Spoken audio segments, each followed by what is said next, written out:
안녕하십니까. 오해환 목사입니다. 오늘 말씀을 통해서 아시아 중심의 기독교가 아니라 유럽 중심의 기독교로 바뀌고, 이를 통해서 아시아 중심의 역사가 아니라 유럽 중심의 역사로 바뀐 그 놀라운 사건이 일어난 것을 배우고자 합니다. 오늘 말씀은 사도행전 16장 6절에서 10절까지입니다. 성령이 아시아에서 말씀을 전하지 못하게 하시거늘 그들이 부르기아와 갈라디아 땅으로 다녀가 무시아 앞에 이르러 비두니아로 가고자 했을 때 예수의 영이 허락지 아니하는지라. 무시아를 지나 두리아로 내려갔는데 밤에 환상이 바울에게 보이니 마게도냐 사람 하나가 서서 그에게 청하여 이르되 마게도냐로 건너와서 우리를 도우라 하거늘 바울이 그 환상을 봤을 때 우리가 곧 마게도냐로 떠나기를 힘쓰니 이는 하나님이 저 사람들에게 복음을 전하라고 우리를 부르신 줄로 인정합니다.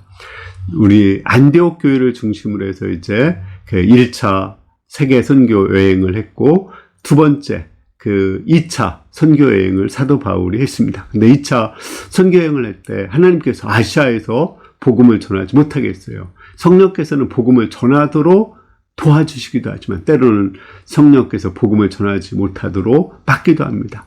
사도 바울은 어찌하든지 아시아에서 복음을 전하고자 했지만 하나님이 막아서 되게 답답한 마음으로 밤에 기도했습니다. 그때 밤에 환상을 보았어요. 환상 중에 마게도니아 사람 하나가 나타나서 마게도니아로 와서 우리를 도우라 간절하게 호소하는 그 환상을 보았습니다. 그리고 곧바로 하나님께서 아시아의 길을 막으시고 마게도니아로 가서 유럽에서 복음을 전하기를 원하시는구나 생각하고 순종을 했습니다. 이를 통해서 복음이 아시아 중심에서 유럽 중심으로 바뀌었습니다. 그리고 유럽 중심에서 바뀌었을 때 그 유럽을 통해서 세계 선교가 일어나게 되었습니다. 왜냐하면 그 당시 유럽은 지형적으로나 언어적으로나 문화적으로 통일이 되었기 때문에 복음이 세계화되기에 아주 좋은 환경을 가지고 있었습니다. 그 당시 모든 길은 로마로 통한다고 했었죠. 그리고 이제 그 로마가 쓰는 헬라어 중심으로 언어가 통일되어 있었습니다. 그리고 로마의 그 문화가 온 세계에 유럽에 전파되어 있었습니다. 그곳에 복음이 들어갔을 때 그 복음이 유럽에 전체적으로 퍼져나갈 수가 있었던 것입니다.